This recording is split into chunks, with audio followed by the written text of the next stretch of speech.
So let me first start with the first point, the expectations of European buyers. So you might ask yourself, what are their expectations? And yeah, unfortunately, there's the lesson number one, that there's not one list of expectations. So quite often there are people that ask, what do I have to do? And I think you probably ask that yourself. What do I have to do to sell to European buyers? And then I get a list maybe of checking what I need to do, and I check first item, second item, and then I will have the success. But unfortunately, yeah, it's not that easy, because if there would be one list of expectations, what you have to do to have success, then yeah, everyone could do it, but it's a little bit so it's more maybe like a maze where in the middle you find the prize, but how you get there, it can be a little bit complicated from the beginning. So of course there are European buyers, and maybe some characteristics for these buyers are the same because they are from Europe or from these yeah, developed economic markets, but at the same time there are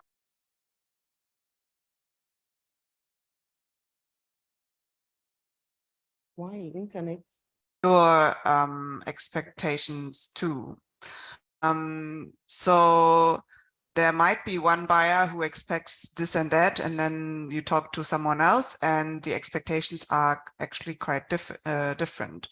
So yeah, unfortunately, there's not just a checking off a to-do list, but it's more like a learning process, so that you find out what the buyers want and what the buyers that you want to work with or can work with want. So, oops, sorry. So how can you do that? Yeah, the key is understanding your target client. And so it means that you have to, yeah, define for yourself who can be your target client, and this you can do by talking to as many possible clients as you can find, and then you can filter out, yeah, who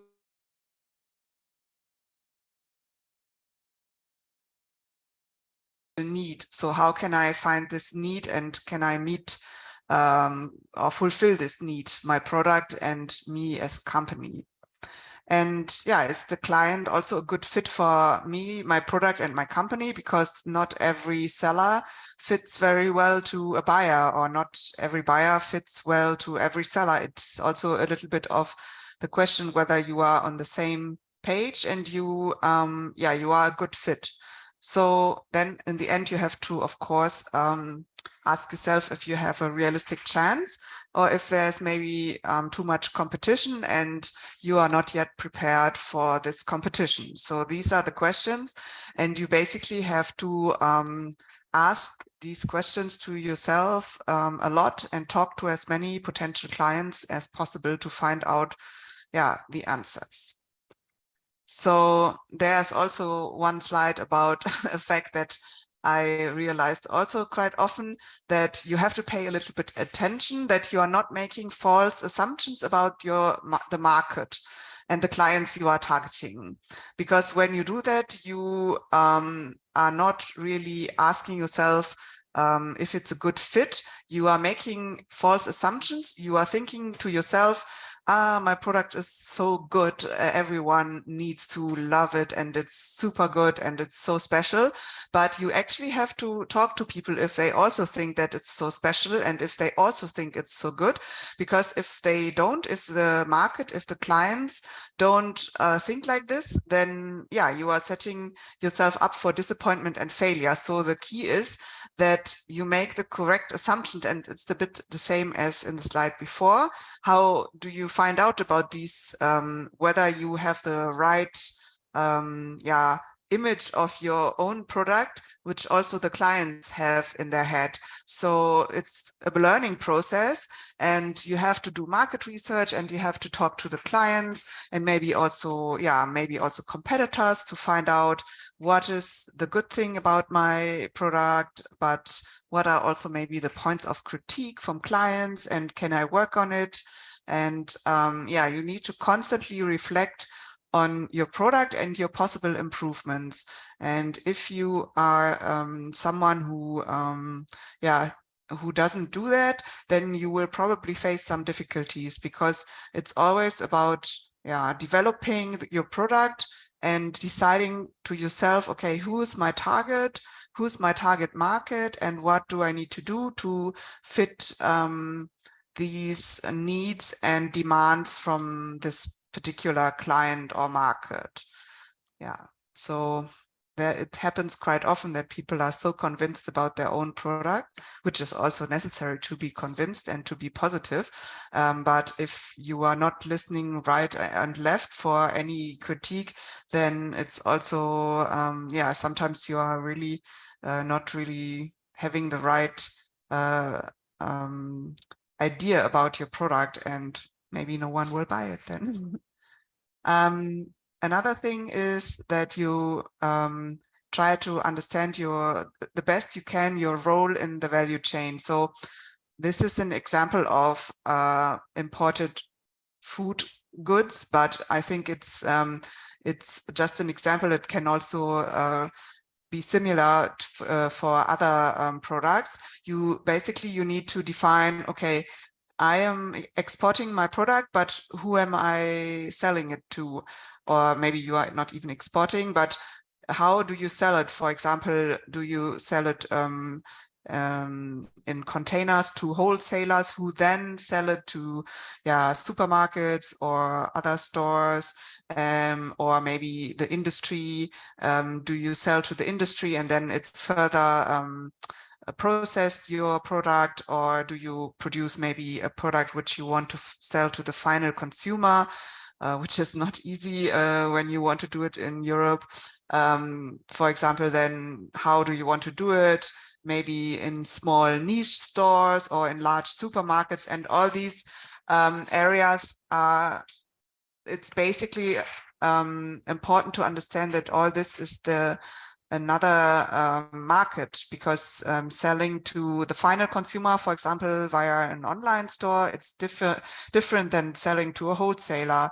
And so you better try to understand your own role in the value chain. And you also need to think about the other roles, or the ones that come after. For example, the wholesaler needs to then sell the product to maybe the industry or large supermarkets. And there you have to ask yourself, so the wholesaler really has also a client who also needs to be satisfied. So then, what is your role? So who's going to be your direct client? Who's going to be the final consumer of your product? And maybe you sell an ingredient which is then further processed, or maybe you want to sell your own consumer brand, which is quite hard in Europe. And all these things you need to ask yourself. And the best you understand your own sector, then the better you will know what you have to fulfill to actually meet the needs of your direct client. I'm giving you a little bit of an example of your counterpart. For a purchasing manager. So this is a little bit something that we often try to explain to people from outside Europe, how the purchasing managers think. So what is their idea? Or you have to remember, these are also only humans, and they also have their their personal needs of having a good product, and they are also responsible for their work, so they cannot just buy anything. They they have to also be confident that they buy something which is also good for their company. So usually these people, they really expect you, the supplier, that you are an expert of your product. So it means that you know what you are producing, in the sense that you really have all the technical data with you, and you can explain everything in the production process and where the product comes from and how it needs to be stored and everything. But also they would have little understanding if you are not knowing the market at all. So you need to be aware that they expect you really that you know everything about your product and the needs of him or her as a client. And yeah, so just be aware that you need to know as much as possible about your market to also, let's say, be taken seriously by the purchasing managers. And then, as I said already in the previous slide, it's very important to remember that the purchasing managers of a partner company, they are usually not the final customers, or they are not even there. There are possibly more people behind them in the value chain, and they are in the same situation as you are, because they then later want to sell the product to some customer, some client of their company. And it's the same situation. So you need to think that, yeah, you have to satisfy this purchasing manager, but this purchasing manager cannot simply accept everything, because they also have the demands from further down the value chain, and they need to make their clients happy. So yeah, sometimes people think, oh, this purchasing manager, he's too complicated and so on. But it's also, they have their role, and yeah, they fulfill it and need to fulfill it. And also, you are usually not alone. If you are not having a very, very special product, then there are more than one supplier for the product. And this means that a purchasing manager usually has contact with more than one supplier for a product. And it also means that you have to think about your product and your company, and what is special, what is better about you, and why should they purchase from you and not from someone else. So this is also called the unique selling proposition, so the USP. So you really should think about it before you talk to purchasing managers. What is it that this company needs, and how can I fulfill this particular need? And to be honest, of course, it's also always about the finances and the prices and the margins. And to deny this is very, it's not realistic. So if you have a product which is which will be more pricey than maybe a competitive product from another country, then you need to think how you can justify that, this price should be paid. Maybe you have a better traceability, maybe you have a better CSR aspects, maybe your quality is a lot better, which you can prove by technical analysis and so on. So you have to think about it, and it doesn't, it's not enough to simply say things like, well, we cannot compete with the Asians. It's like this, it's the fact. So basically you have to pay the price, because that is not what the purchasing manager will, they will then not think about you anymore. But if you have something very special, which you can present, then they might think, it's a little bit more costly, but still it's very good. So I'm going to go for this supplier. Okay, and then of course there is another fact about the European Union, but some of the other European countries also have similar requirements. Like, for example, the UK, as you all know, they left the European Union, but I think in the food business, at least, for example, most of the regulation and legal requirements are still the same as in the EU. They didn't change it. It's just a different market. So this is, of course, important that there are laws and legal requirements. And if you are not following them, you run the risk of being punished. So this is your purchaser, the purchasing manager really doesn't want to hear about this. So if there are rules, you need to follow them in the European Union, because no one wants to have problems afterwards. This is the one side, but then there's also the non-legal requirements, and this is basically the needs and the demands of the particular buyer. For example, what are the specific buyer demands? And it can also mean, even though it's not legal, but it can mean that you cannot access the market because, most of the buyers demand something from you, which is not a rule of law, but they require it anyway. And if you are not fulfilling it, then you also don't have access to the market. So we call this always the must, the common, and the niche. And it's like nice to maybe imagine this pyramid, because the must, this is the legal requirements. And yeah, you have to check it. And yeah, for food, it's, for example, food safety regulations. For cosmetics, it's the cosmetic regulation.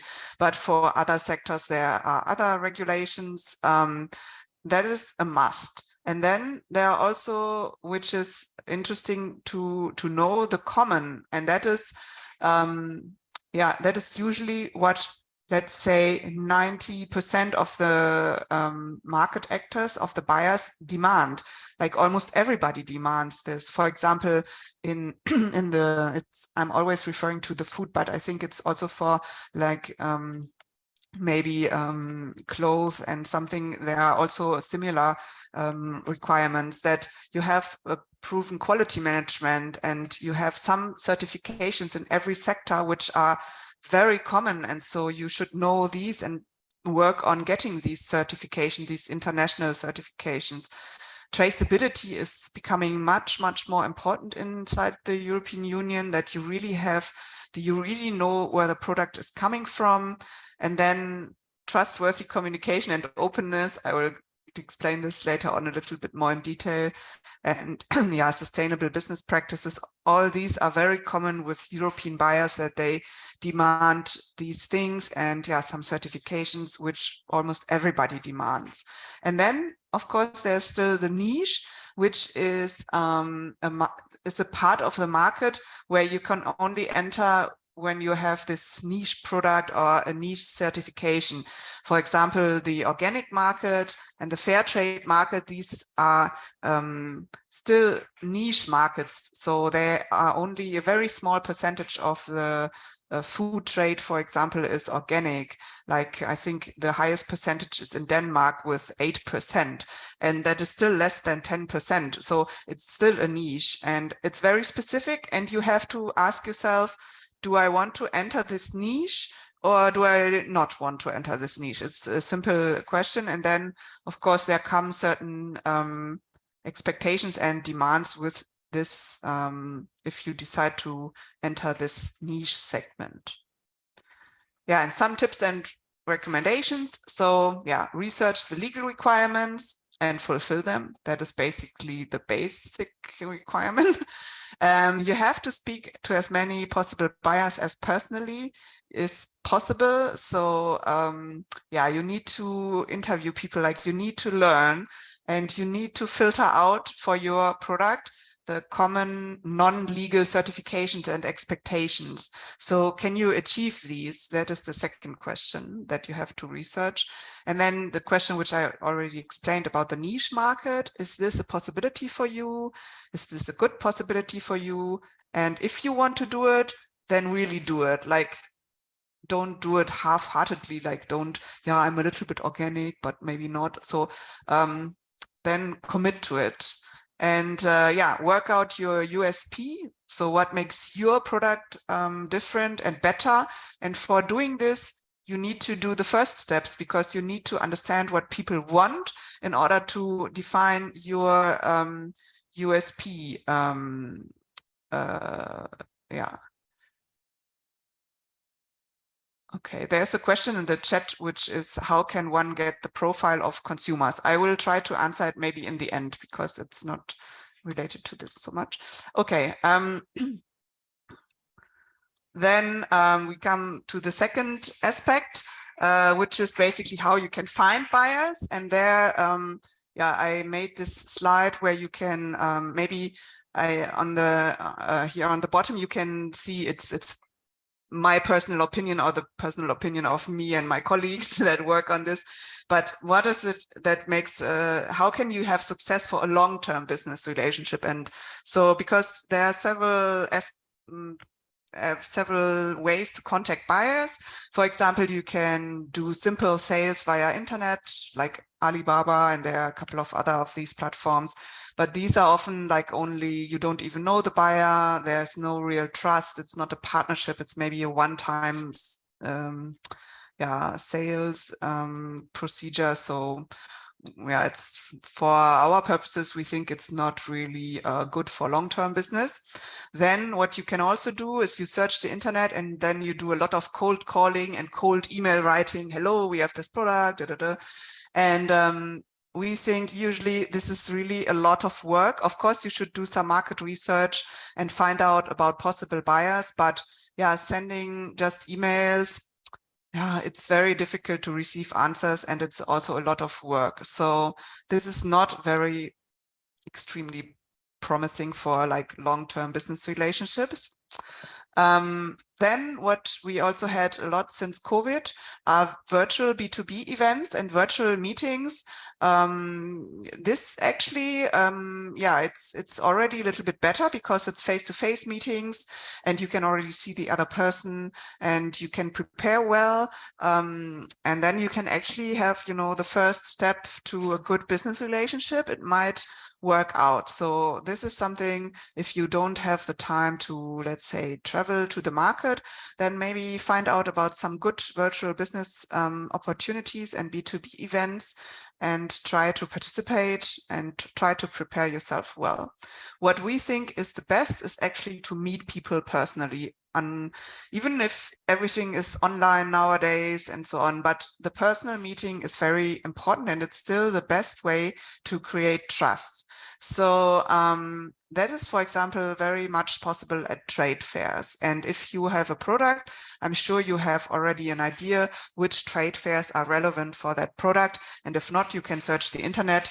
And then it is a little bit of a high investment because, for example, if you want to export to the European Union, you would need to travel to yeah, maybe a trade fair in Europe, and it's yeah, a high cost of investment, and you should prepare well, you know, you should have everything prepared. But then there's also the rate of success and of actual clients is much higher than with the other ways to find buyers. And what we also remarked is that in the end, it can even take several, you know, visits, personal meeting, then maybe an online meeting and another online meeting, maybe a visit, maybe the buyer comes to visit you or you come to visit the buyer. And this is the way, you know, you build a long-term business relationship.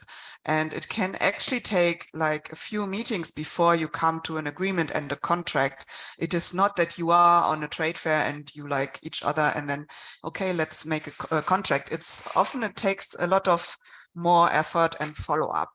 So this is, yeah, how I would suggest that the best way is actually to try to personally meet buyers, and the best, easiest way to meet many of them at once is at trade fairs.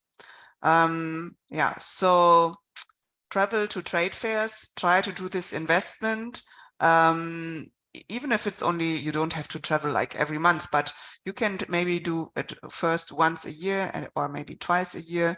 But you must prepare yourself, because if you just travel there and you are not at all prepared, that is the worst way of throwing money out of the window, because you invest in this travel, you invest in going to the fair, and your rate of return can be really low if you are just, you know, going to the fair, looking around. You have to research and already make appointments before and prepare all your papers and your analysis and your USP, your flyers and everything. So you are really prepared, because otherwise, yeah, you just went for another holiday and it has no real meaning for your business.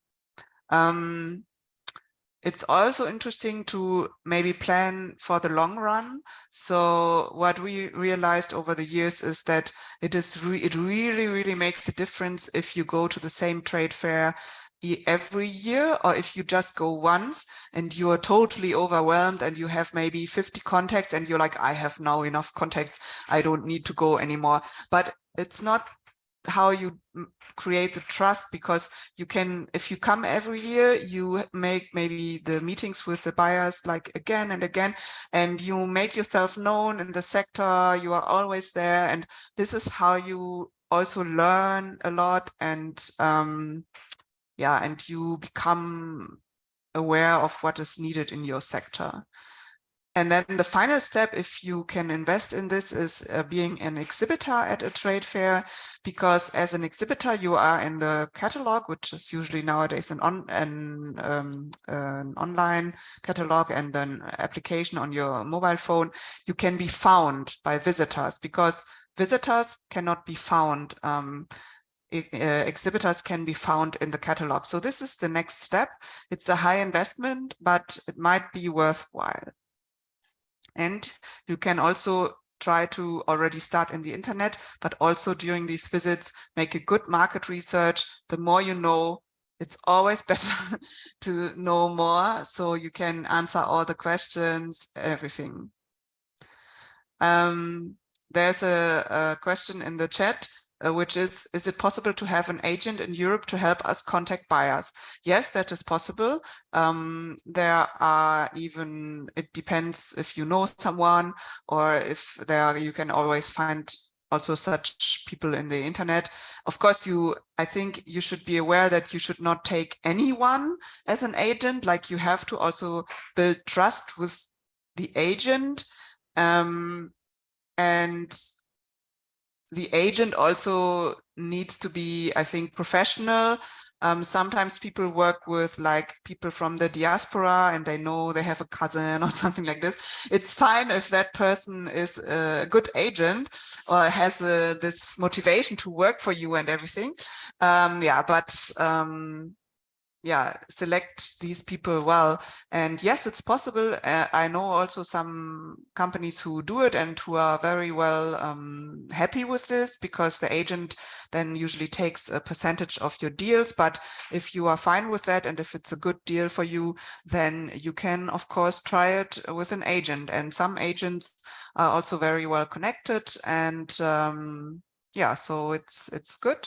Yeah, it's your decision what you think is maybe the best way to do it. Okay. Then how do you prepare? Well, it's I realized when you said what you are producing that you are also maybe producing like handicrafts and everything. In this case, I'm not super familiar, but in food and ingredients and agricultural products, it's always very important to write a technical data sheet. I think you can also do it for other products. By this, I mean basically that you have to describe your product well. It's like a passport for your product. So that everything is clear, like where does the raw material come from, how is it produced, and everything. So this is important. Then I already said it, define your USP, think about what the buyers might want, and then define it. And like by defining it, it's usually very good to like maybe make a PowerPoint presentation, not necessarily to present the presentation, but for yourself, like having it in a few sentences and not, you know, I am going to explain it to you in the next 20 minutes. Your USP must be like a couple of sentences, very clear, and you can formulate it for yourself and then, yeah, think about it.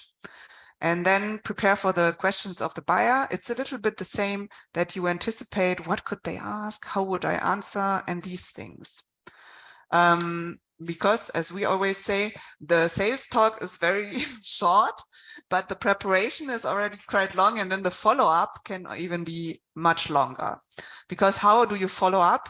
There's this famous image of the sales funnel. It basically means that you collect a lot of leads, a lot of contacts, but what will in the end come out as a contract is a lot less. I mean, there are several numbers going around, like it's only one contact out of 20. But these are just like, you can have 5 super good contacts and then all 5 lead to sales. But yeah, usually at a fair, for example, you collect maybe 50 contacts, and yeah, you can be happy, I think, if you have 2 or 3 contracts afterwards. So this is like the ratio, and you have to, yeah, think about it also in this way. So what we always say also to the exporters is that many people are not really prepared for the trade fairs, and then they they forget that they are forgetful. So they, in the evening, they tell you, I have met this person today and it was a super good talk and this and that and whatever. And then we say, did you write this down? Did you write it in your notebook, put down the business card and write everything down that you discussed? Oh, no, I will do it in the end of the week. And by the end of the week, they have forgotten, was it this client who asked me for sending a sample, or was it this one? I don't know. And so this is what we always say, you have to like document it. The best is to document it right after the meeting, or maybe in the lunch break, and then again in the evening. And then when you do this, yeah, you know everything, and you are having the information, because you will forget it. Believe me, if you meet 20 people a day, you will mix them up afterwards if you didn't write down what each and every one said. And what we often recommend is to do an Excel table. I mean, of course, it's your own decision how you can document it, but an Excel table is, or a table in general, is useful because you can also share this information within your company. It means that several people can have access to this information and can do the follow-up, and it's not only in the head of one person, because if that one person leaves the company or maybe doesn't have time to do the follow-up, so this is it's good to have such a tool. Here, for example, you have in the beginning, you put maybe the general contact information, which usually is on the business card and so on. Then we always also, if you are at a fair, it's often that you have a lot of contacts. So we recommend that you classify it according to the importance, because then you can first work on the very important people, and the ones that are, you know, like maybe we have A, B, C contacts and C is not important, then you don't work on C until maybe you have the time. And then, of course, very important to document what you talked about. What will be your follow-up? Do you need to send samples? Do you need to send a quotation? Do you need to send more information? And when will you do it? And yeah, when did you have last contact? And so on. So yeah, this is the tips on the follow-up. Some golden rules, what we always say, don't wait too long. So when you receive emails, Europeans are not people that wait for weeks on an answer for their email. So just take maybe 1 day to answer the email. And if you don't have the information, then you write an email and say, I don't have the information right now. I will send it to you until the end of the week, but then also send it until the end of the week. So this is very important for Europeans in general. What also some people do after having a lot of contacts, they write like a mass emailing to everyone, but this is not very intelligent, because you will probably not receive many answers. And it's better to look at your notes. What did the customer ask you? And then you write an individual follow-up email. You can also use different means for your follow-up, of course. I mean, generally, I think it's good to start with an email with Europeans, but if you don't receive an answer, you can also try to call them and ask them, did you receive my email, and so on. And nowadays, WhatsApp is becoming more and more common of having direct exchange and so on. So, and of course, video calls if you are having a discussion and so on. So yeah, this is the recommendations for the follow-up strategy. We are now coming to the effective communication, which is of course also important. And yes, so the time for this webinar is not very long. So on communication alone, you could probably do another whole session, but we have to, yeah, okay. There's another question in the chat where someone asks what criteria you can use to classify buyers and categories. This is for for example.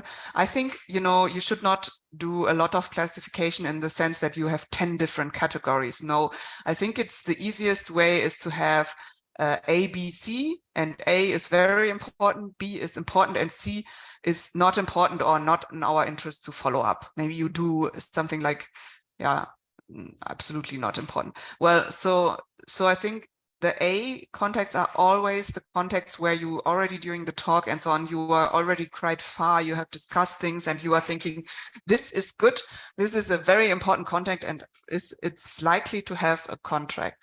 Then B is the second type where you say, okay, this sounded good, but it wasn't like super promising. And then C would be those where you think, oh, it's only a service provider. Oh, they are this and that. I don't know if I would ever contact them again. So don't be too mechanical about this. Just follow your intuition. Is this a very important contact? Is this possibly a very important, like it's an important contact that I want to recontact, or is it someone like C that I don't really care much about?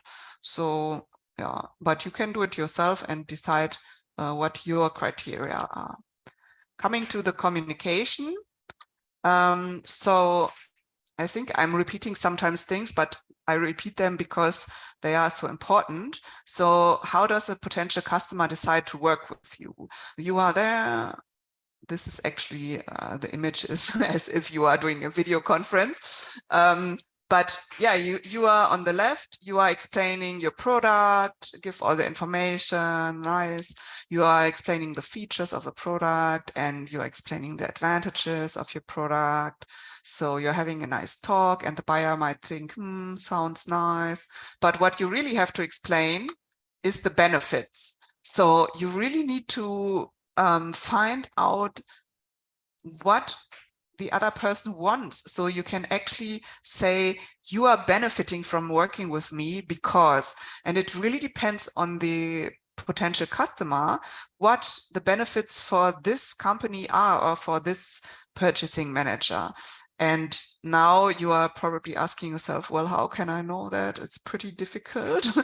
Actually, I think it's not that difficult to know these things if you are becoming a good and active listener, because a lot of people, they have prepared everything, product information, the USP and everything that's good. And then they meet a buyer and they talk about their product and they talk and they explain everything and the advantages. And we are producing it like this and it will cost this much and this. So they are so convinced about their product that they are not listening to the questions the other person asks, or they don't even let them speak a lot, because from what the other person asks, you can find out very quickly what they are looking for. So you need to be attentive and you need to ask open questions to them also. You can ask them questions, the buyers. So open questions are questions where you can not answer yes or no.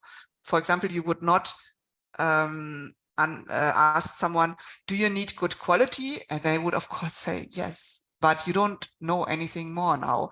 You would ask, what quality do you need? And then they will explain to you and how, would you like to organize the delivery and what is important for you? Which certifications should we have? Which certifications are you looking for? And if they are saying, well, actually, I'm not so convinced, then you can always also ask, why are you not interested in our product? And they will probably explain to you why. And this is how you make notes and how you, maybe it's something where you can work on. And you could say, well, actually, can I come back once I have this certification? Yes, sure, come back to me. Or you decide, okay, well, this is something that I cannot really fulfill or I don't want to fulfill. And therefore, okay, thanks for this information. And this is what we always tell them, that people should go away from a talk with everything clear in their head, like request also clarifications. If someone says, I'm looking for this and that, and you have never heard about it. And you're like, well, why? I mean, I've never heard about it.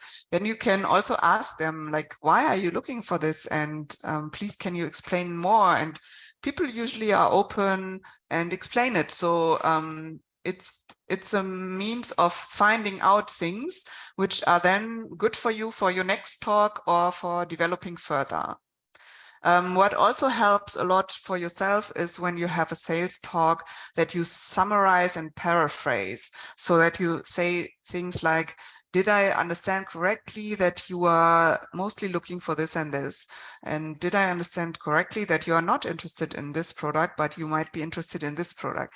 So these are things where people, where you can work on yourself so that you become not someone who says a lot of things, but is not listening to the other one. If you become an active listener, you can develop so much faster than if you are just presenting your product and you are not even, trying to understand what your customer wants. What is also very important in the communication is the regular contact. And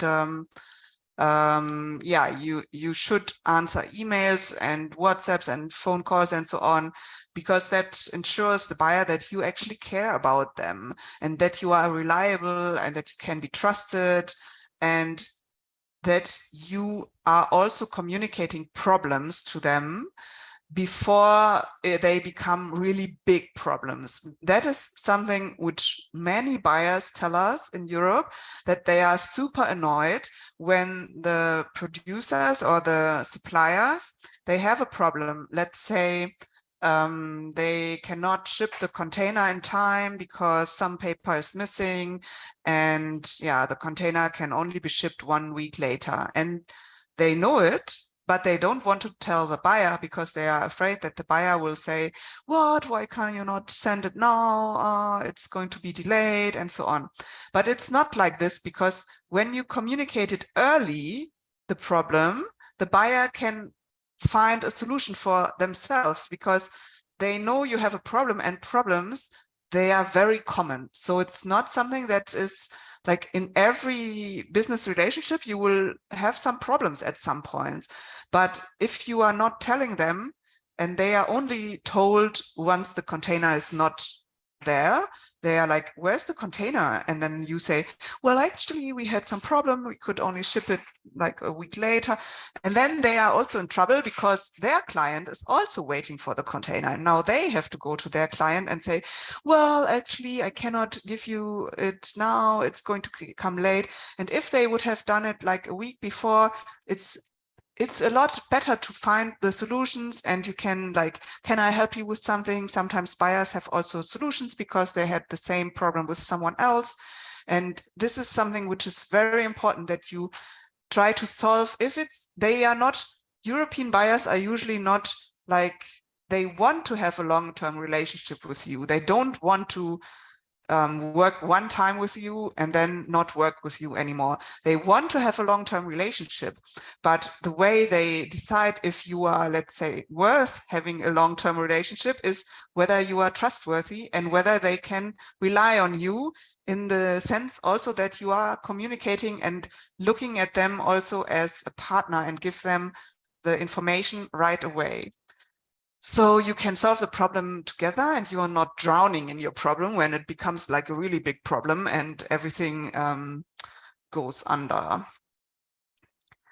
Actually, there was in our project from the IPD, we once did a survey of buyers, where we asked, I think about 70 buyers, what were you very satisfied or satisfied with, and what were you less satisfied or not satisfied with? The quality of the products that you worked with, the suppliers from developing countries, the price-performance ratio, the delivery process, the logistics, or the communication and reliability. And because we don't have so much time, I'm going to skip to the next slide. And you can actually see that over 50% of the importers were not at all happy with the communication and reliability. So this says something. It says that if you are a supplier who's really communicative and honest and so on, this will make a difference. This can be your unique selling proposition. It can be your point where you distinguish yourself from the others who are not answering emails, who are not communicating problems, and so on. So for terminating, what is the secret? Well, unfortunately, as you might have thought already, it's difficult to like have the one secret of closing business deals. But I think what really the secret is, what we have seen over and over again, is that you are investing yourself in trustworthy communication and openness. You want to bridge this gap between you and your client with trust. And how can you gain trust with European buyers? I think some people think, I have to be the cheapest, but that's not what trust is about. It's about this communication, about the reliability, about the transparency and the respect, so that you are very honest and communicate the problems. You, if you say you are going to do something, you do it. These are the things that are very important for a long-term business relationship. So you always answer if they have a question. People very often send emails, and then it looks like an answer to the email before, but maybe in the email before the buyer had asked 3 questions, and then you answer the email and you answer only 1 question, and the buyer is there like, yeah, but what about my 2 other questions? So think about it. It's not super difficult to answer all the questions, and if you cannot answer them, you can answer, I cannot answer them, I will try my best to find out everything. And don't lie. I think it doesn't help your long-term business relationship. You should do what you promise. And as I already said, you should speak openly about problems right when they occur. I think if you want a fast business deal, you might get it by promising like big things and stuff, but then it's never going to be a long-term business relationship, because the buyer, they will realize that you are not really open and trustworthy and so on. Okay. Yeah, I think this was my last slide. Now, if you have any questions, I'm happy to answer. There was one question in the chat, which was, how can one get profile of consumers? So it depends who you are now talking about. If you are talking about the final consumer, meaning the person who will, for example, buy your product in the supermarket and then eat it or use it, there's a lot of ways to get data on this.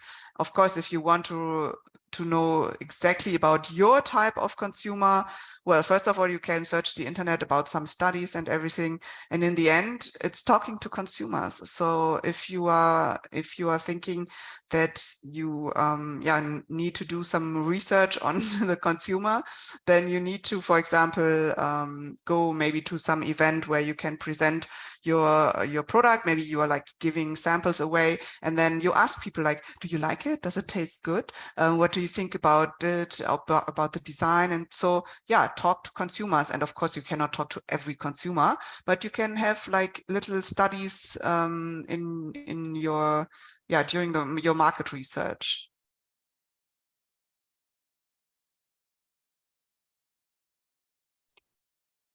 Okay.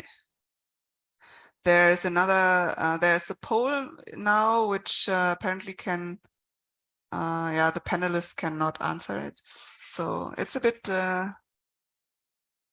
I can also not answer it. Please feel free to answer it if you can. Any recommended sites or internet sources for market research and finding a trustworthy database of buyers?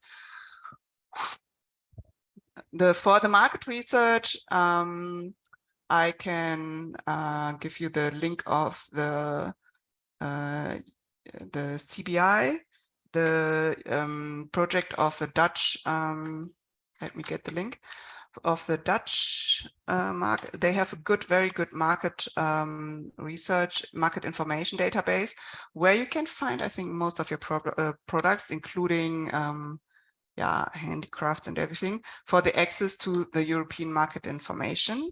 Then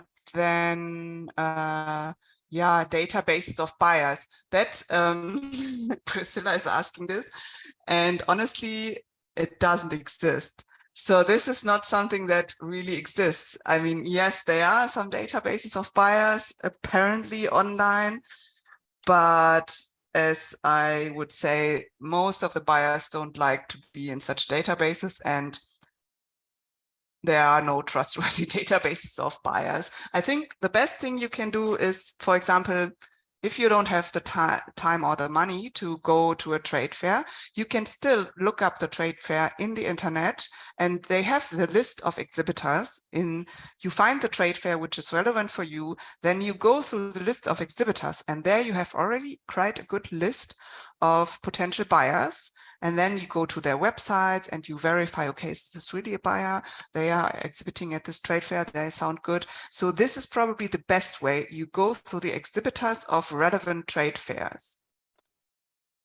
Well, another question for SMEs that do not have a well-established research and business development function, how can they get around these rigorous requirements and get things done right? You can never get around the rigorous requirements. Well, so as I just posted the link to the CBI platform, and there on this platform, you can find a lot of information. So for example, you search for, I don't know, exporting dried fruits or exporting maybe some handicrafts, and you find some information. And this information on the website is really good. So you don't need to have your own research department. Maybe I emphasized too much that you do a lot of research in my presentation. What I mean by research is mostly that you don't have to do it professionally, like you don't have to do a series of interviews and so on. But what is important is that as a sales manager or as a CEO of an SME, who are often also dealing with the contact to buyers, you must like understand your sector. And that is what I mean by research. So it means talking to many people, talking to buyers, and getting like all this information, because especially SMEs who have not so much experience yet, they often have these false assumptions about the market and about what people expect. And this is how you have to try to get the right information. And it doesn't mean to pay a lot of money or anything. Search the internet. First go to virtual, like this webinar where I'm telling you about, participate in these things, then maybe go to a trade fair. It can also be one in Ghana first, and then maybe if you have the money, you can also go to your target market. And and then it often seems like the requirements for the European market are quite high. And it's true. I mean, of course, the European market has very high regulations on certain things. So it's also worth thinking about this, because sometimes I think that, people from, let's say, Ghana or West Africa, I work a lot in Côte d'Ivoire too, they are very eager to satisfy, for example, the French market. They want to export to France.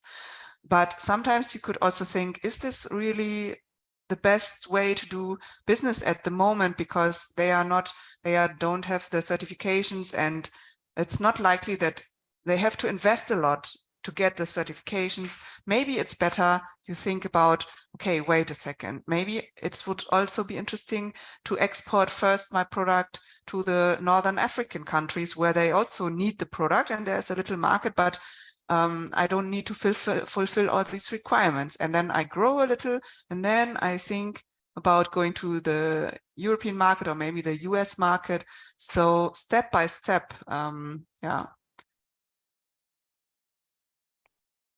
Okay, so there, Priscilla asks if you can talk briefly about the certifications for the European market for brown rice. So I don't want to get into like every product that you do, but for food products, you should be aware that you need, it depends on what you are exporting. If it's a processed product, you should in any case, try to follow the HACCP principles, even if you are only cleaning the rice and so on. So just like this is the very minimum.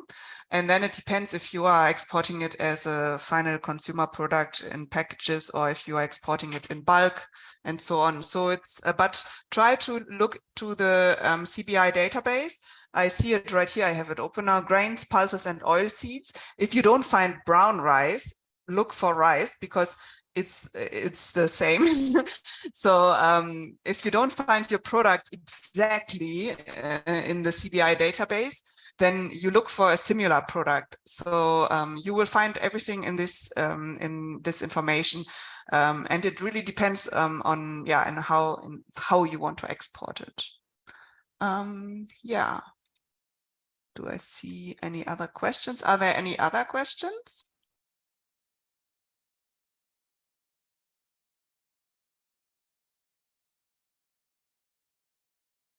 I don't see any other questions. Wait a second. Am I still sharing my screen? I will stop it. So the presentation, maybe in the presentation, I will add a slide in the end where I put also the CBI link, which I posted here in the chat, maybe one or two other links. Actually, this one I'm going to post right now. There is for the European Union, there is a website. It's called Access to Markets. So it gives you the information you need if you want to export something. So for example, in this database, you could select the country of origin. It's like a search engine. You select the country of origin and the country you want to export to. If you generally want to export to the European Union, you just, maybe you look for the country which is most common. And then you have to put your product name or HS code. So there's this code for all the it's called the harmonized system code. So if you are exporting something, you need to know your code. You can find it also on this website. You can search for a product and then you have to define which code it is. So then you look for your product and there you get a lot of information from the European Union. For example, you can find out if I think for most products from Ghana, it's probably zero import duties. For many, you can find out about the import duties, but I think for Ghana, it might be a lot will be at zero, which is good for you. Then you can find out about other regulations related to your product, and you can do a little bit of research and and don't be too intimidated by such pages where then there's a lot of information and you think, oh, I can never do all this. It's too complicated. I can never reach this.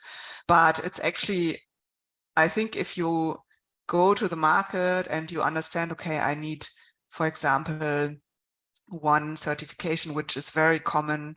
If I have that, I can access the market. So it's usually like this. It's not, it is doable. So don't be too afraid to of the European market either. Yeah.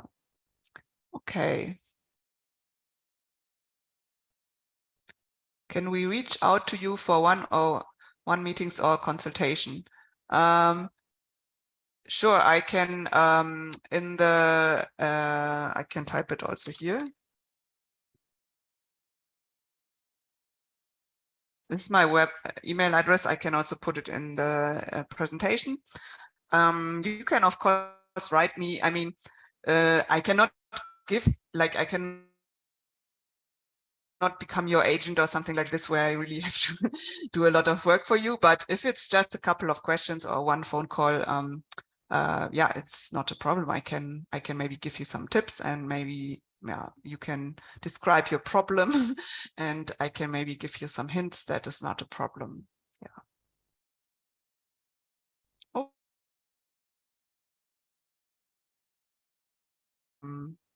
Oh, I think I only sent link for the EU website not to all, so I'm going to post it again. So now I send it to all, and also the this also my email address. Okay.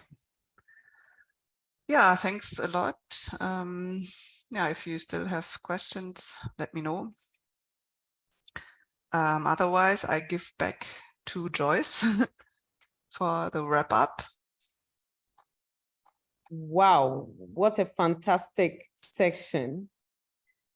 I truly hope we found it insightful and enriching, because I have learned one thing, that when you are conducting trade or business, it's not merely about fulfilling legal requirements. However, it's also about effective communication, communicating the story behind the product from its origin to the consumer's hands, so that there will be transparency, can offer a significant competitive advantage for you. So the word is that you should be trustworthy in your communication and be open in your business. So I would like to extend my deepest thanks to all of you for participating actively, and especially to our esteemed guest speaker, Catherine. Catherine, can you help me pronounce your surname? My surname is Selige. Selige, okay. So we thank you for sharing your valuable insights on making a successful deal with European buyers.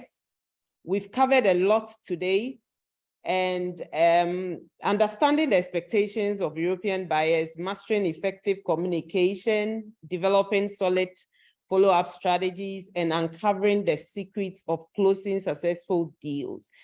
This is more than enough for us today, just within 1 hour. Now, what I would say is that before we close, I would like to remind everyone that a recording of this webinar will be available on our website.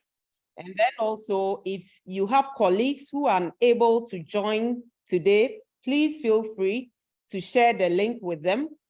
And of course, we are always looking to improve. So upon leaving the webinar, you will receive a link of feedback survey. And then we also greatly appreciate you taking a few minutes to complete it and share your thoughts about today's section. Lastly, keep an eye on your email and also on our LinkedIn page. We'll put updates about future webinars. We are grateful to have Catherine, who would want to have some other webinars with us on different topics. So I would want you to follow her on her LinkedIn page as well, because any webinar that will be organized will be on her platform as well, her LinkedIn platform as well. We have more exciting topics coming up, and we'd love to see you again. Thank you once again for your time today and for your thoughtful questions and comments. We wish you all the best in your endeavors with European business partners, and have a great day. Catherine, do you have something to add? Thank you very much for inviting me.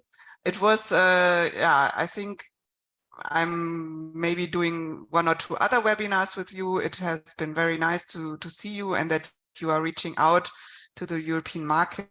And I'm happy that, yeah, you can still ask questions to me if you want later on in the email.